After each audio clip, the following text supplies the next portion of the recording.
This is the new OnePlus Nord 4, a affordable smartphone with flagship level performance and design. It's the first unibody 5G era smartphone, at least from OnePlus, and it has an amazing 5,500 mAh battery, which is the largest battery OnePlus has done so far.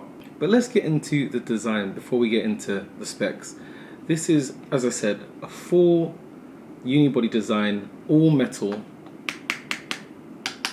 I really like the fact that they've managed to keep the design relatively seamless, although I'm not so sure about this glass area along the top here. Don't know what the choice has been made there, but not for me.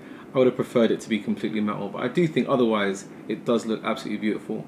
And the kind of 3D effect there on the back is a really nice look. So yeah, they've done a good job.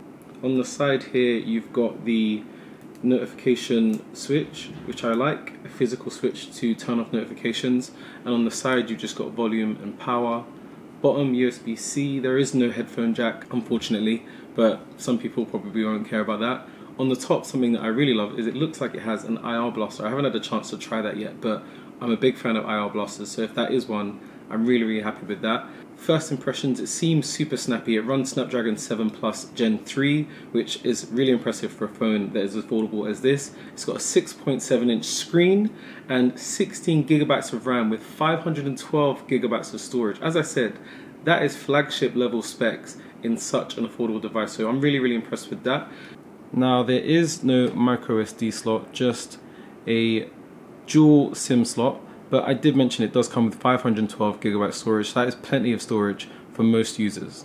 In terms of cameras, we have a 50 megapixel main camera from Sony paired with an 8 megapixel wide angle camera as well. On the front we have a 16 megapixel sensor, and the combination, again, for the price, I think they've given you a lot here. I would have liked more zoom, but 1 and 2 times zoom is more than enough, and like I said, with a 5,500 mAh battery, you're not going to get much further than this. In terms of staying power, I've been using this during my time here in Milan, and I haven't managed to get below 20% using it all day, taking pictures, going through social media. So I'm really impressed with the battery performance of this as well. And just the form factor is just absolutely gorgeous. It's a perfect handhold size. I don't have massive hands. I can use it one-handed, no issues whatsoever. I did forget to mention that the OnePlus Nord 4 does come with SuperVOOC charging up to 100 watts, and that will get you from 0 to 100% in just under half an hour. Again, super impressive for a phone as affordable as the OnePlus Nord 4. I won't mention the pricing now because I am waiting for it to be confirmed in the press conference we're about to join shortly,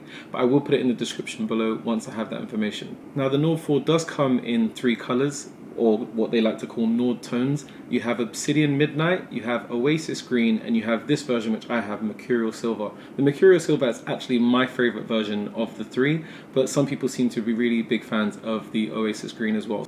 That's it from me and the Nord 4, just a quick rundown of my initial thoughts and first impressions of it. I must say, for what they're calling an affordable phone, this offers a lot. I mean, this would have been considered flagship maybe 2 or 3 years ago, so really impressed. Let me know what you think in the comments, and I'll see you guys in another video.